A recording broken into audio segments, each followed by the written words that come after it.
Welcome to my Flat Earth site. Today's video will be about the Holy Grail. What is the Holy Grail? Is it a platter? Is it a meal? Or is it a cup? What is it? Recently I read some story that comes out of the Vatican that the Holy Grail is not just one cup. It's two cups. One cup up this way and one cup down this way. You think, what? The average person would have no idea what that meant. But I knew straight away what that meant, because I've already found what the Holy Grail is and I've already created the model. Now, and it all comes from the Flat Earth design. See, in religion, you hear of God gave His only begotten Son to come down basically to save the world. So you think, well, someone has got some system that should save the world. And then you hear of you're on a mission from God. So maybe this person is on a mission from God to find this thing to save the world.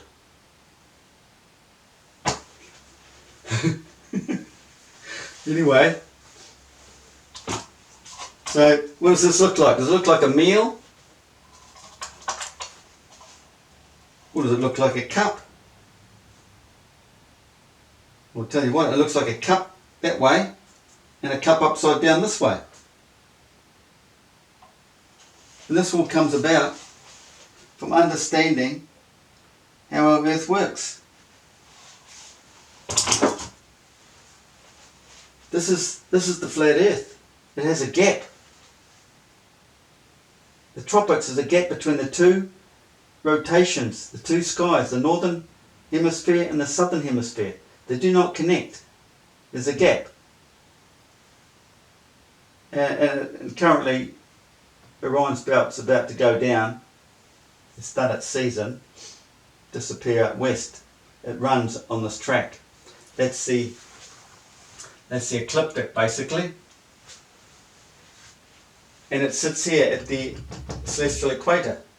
This is a slice through here, slice to the middle, creating a donut, half a donut. See, there's the centre of the donut. So that you can imagine this going right round. This is how the magnetic field works. It comes up here, down, through the Earth, back up and down here. Two spheres, the southern rotation and the northern rotation. And they're connected. One magnetic field. This is like an electrical currents and capacitors in that. The one common wire is connected in a dual system. And those who understand mechanical engineering or whatever, electrical, know that the two coils can amplify a current, the voltage. And this is what we have, like especially in a microwave. But you know, we have it in the generators and alternator system. We have it spinning, but there's always this gap in the rotor, the generators, and also the Searle SEG generator. It's the magic is inside this gap. But what science hasn't utilised is the recycling effects of the gap. Because we have a magnetic field. In this case down here on Earth we have to use an electrical current. We have a current here, and they understand 95% what happens between two vertical currents. How the magnetic field works between two. It's a special occurrence. When you've got two vertical currents running together, the magnetic field is formed between them. But they don't understand the magic involved with that gap if they create this model. What happens is the current comes up, goes down there, down through the earth, back up, like a spider web, isn't it? Through the centre, down through the earth and back up through the centre north, Arctic, vortex. This is the vortex in here. What's in the centre of the vortex? That's where the sun is created, because that's a very strong magnetic field. And those of you understand, you probably know the Rodin coil, and you've listened to Marco Rodin's philosophy on his Rodin coil. Well, he was bang on what he was saying. Everything he said was correct, except he had the wrong model. Nature is a duality, it's not a singular system, it's a dual system. You have to understand this dual system. You won't have to think you live on a spinning ball and think just the magnetic field goes from the south up to the north. That's complete rubbish. No, you have to understand the dual system and the gap. So Marco Rodin, they amplified all the energy by creating their Rodin coil, which is basically the middle part. They have to have the other part and what's created through the centre. It creates a third entity. If you can imagine this is a duality, this gap creates a third entity that comes up. The current goes down, the magnetic field will come up, and it gets pulled into here. Because this is a stronger magnetic field, it pulls it in. Because these are opposites. There's no north and south on a spinning ball. It's this is the opposite. Here and here, and is opposite to what's going on in here. And this is what happens on our Earth. We have out south a high pressure, Arctic's centre high pressure, then we have the low pressure in the centre of the Earth. They're getting pulled into the low pressure. So they rush to the low pressure. Even John Wheeler speaks of this in his videos, about the high pressure going to the lowest pressure medium. That's what they do. It rushes the lower pressure medium. At the same time, the lower pressure medium rushing up and out of the high pressure. But it's got nowhere to go out here. It might flow a little bit, but the stronger field's back in here. It's bigger. Say it's magnetic attraction, so it shoots back in here. And that's what keeps the cycle going. Because this high pressure comes up, down, through, up here. And a lot of it comes into here, trapped into here to create the sun, but some still passes through to keep the circuit going. You have to keep this flowing because it's a dual system. They both work together in opposites. That's the counter force. The Egyptians talk about that, right to all the Hermes and Medicus and stuff. So this is what's happening. You've got a very strong magnetic field here, so you keep this turning. You have to create this system where the current is moving, flowing this way too, because everything moves in the one direction. Unlike science, they want you to think it's all over the place out up there, but nothing, no. Everything is created in the one direction. Even Plato mentions that. Because it's all centrifugal force from the black hole centre. And there's a black hole centre in here. If you create the spark, the voltage will be in here. So it sits like this, and it's going blowing up through there. So you can imagine high and low pressure. The wind blowing up and being pulled down there, down the bottom. Well, the wind drives the Earth's magnetic field. The magnetic field is in the wind, so it pulls it down to the Earth. And then you've got to realise positive, negative, high and low pressure. They all add up to the same thing. Just like electricity is nothing without magnetism. Magnetism is nothing without electricity. So because above Earth is positive, Earth is negative.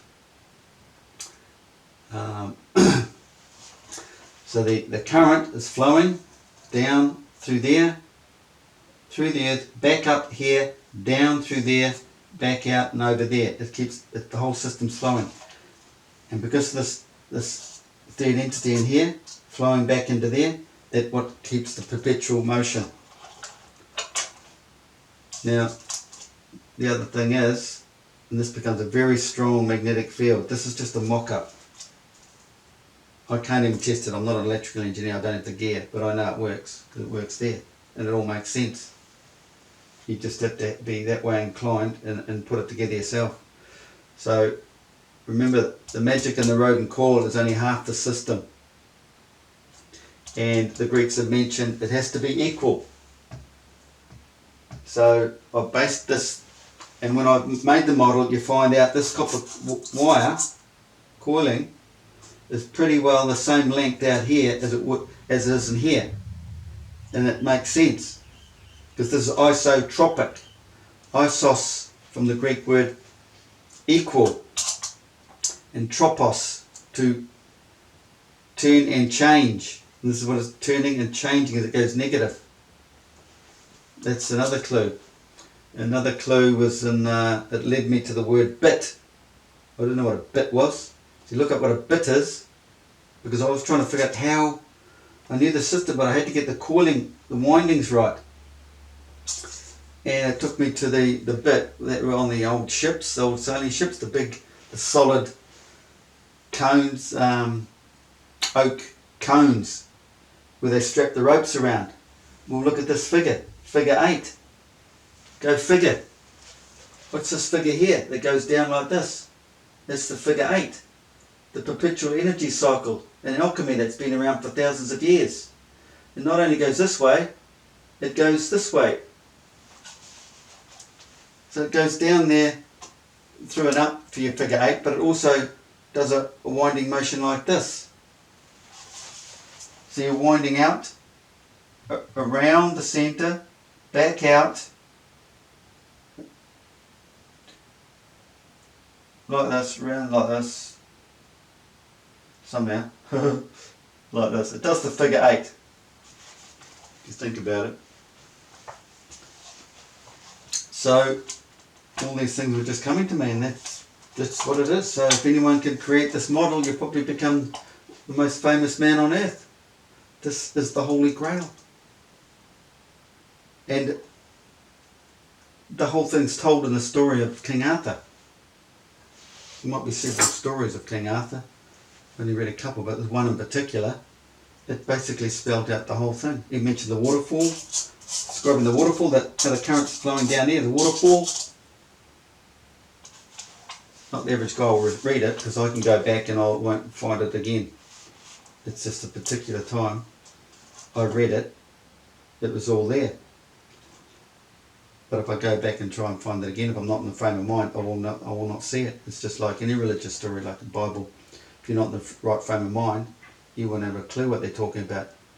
But if you have a bit of a spiritual insight, you read the message. You can't read it word for word.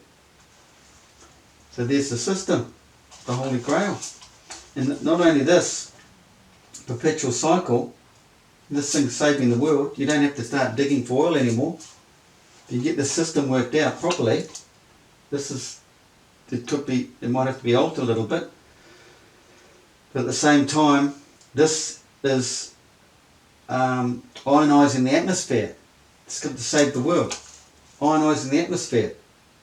Negative ions are good for the human body, good for everything. And you get a miniature mock-up, miniature machine will purify the air in your house. It just drops all the dust to the ground. Neutralise it all. So you can imagine a big system like this outside, sucking in. It works from the atmosphere. The atmosphere, the wind, can be created that way. Once you get the thing going, the system flowing, it's the hot and cold. Just keeps it going.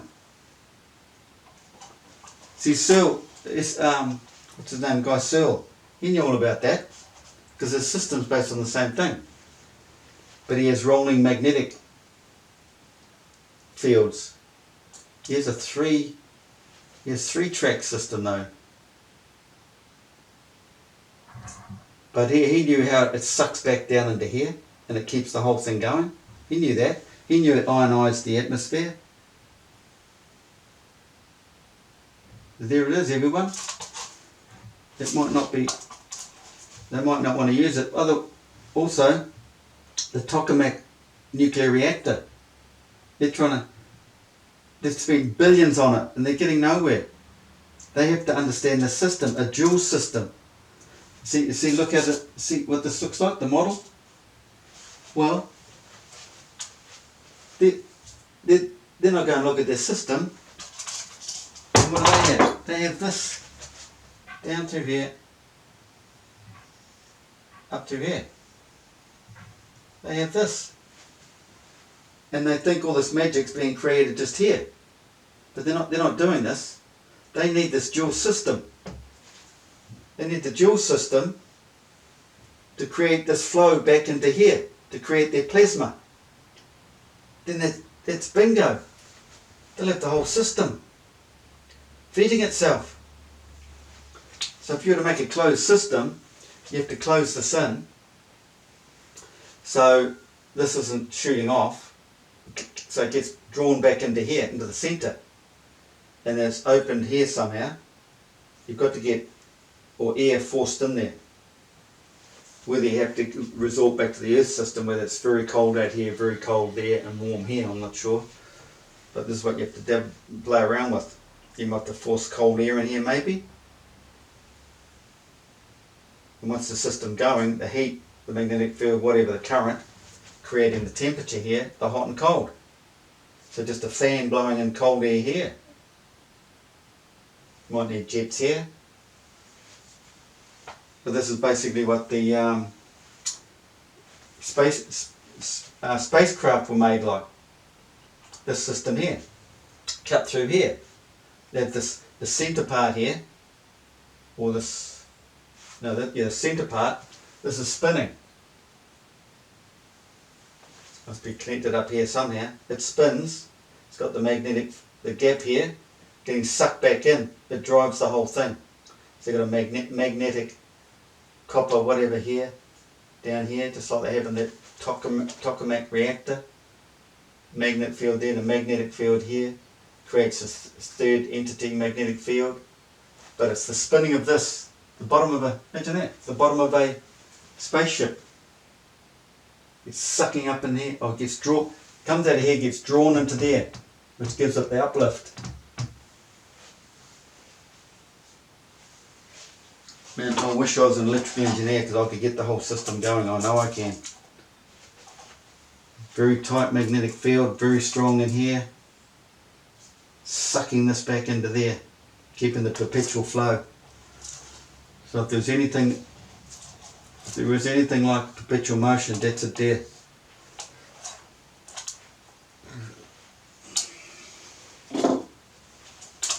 So that's all I can say. That's it. The Holy Grail.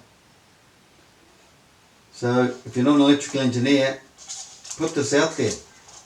Get these guys, especially these rogue and core guys, to look at it. Get into it. Create it. If anyone makes millions out of it, just remember me. I haven't earned myself $1 yet. Okay, that's it. Thanks for watching.